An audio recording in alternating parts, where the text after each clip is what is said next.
സൗദിയുടെ ഇൻഷുറൻസ് മേഖലയിൽ പുതിയ ദേശീയ സ്ട്രാറ്റജിക്ക് മന്ത്രിസഭ അംഗീകാരം നൽകി. റിയാദിൽ സൽമാൻ രാജാവിന്റെ അധ്യക്ഷതയിൽ ചേർന്ന മന്ത്രിസഭാ യോഗം ഗസയിലെയും സിറിയയിലെയും പുതിയ രാഷ്ട്രീയ മാറ്റങ്ങളെ സ്വാഗതം ചെയ്തു. വിവിധ രാജ്യങ്ങളുമായുള്ള സാമ്പത്തിക സുരക്ഷാ സഹകരണ കരാറുകൾക്കും യോഗം അനുമതി നൽകിയിട്ടുണ്ട്.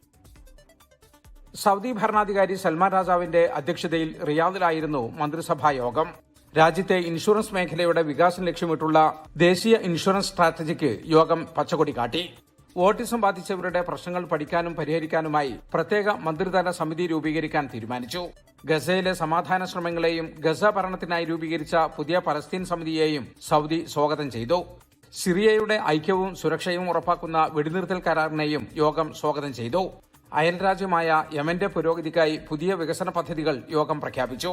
2025 ലോകത്ത് ഏറ്റവും കൂടുതൽ സഹായം നൽകിയ രണ്ടാമത്തെ രാജ്യമായി സൗദി അറേബ്യ മാറിയെന്ന ഐക്യരാഷ്ട്രസഭയുടെ റിപ്പോർട്ടിന് മന്ത്രിസഭ നന്ദി പറഞ്ഞു.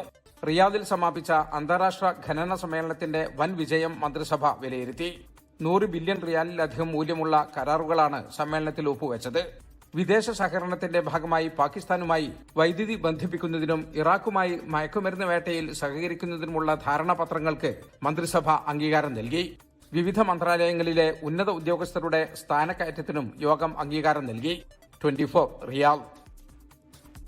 ലോകത്തെവിടെയായാലും ഏത് സമയത്തും 24 വാർത്തകളും ഓഗ്മെന്റഡ് റിയാലിറ്റി പാക്കേജുകളും എക്സ്പ്ലെയിനറുകളും വിശദമായി കാണാൻ ഞങ്ങളുടെ യൂട്യൂബ് ചാനൽ നിങ്ങൾക്ക് സബ്സ്ക്രൈബ് ചെയ്യാം.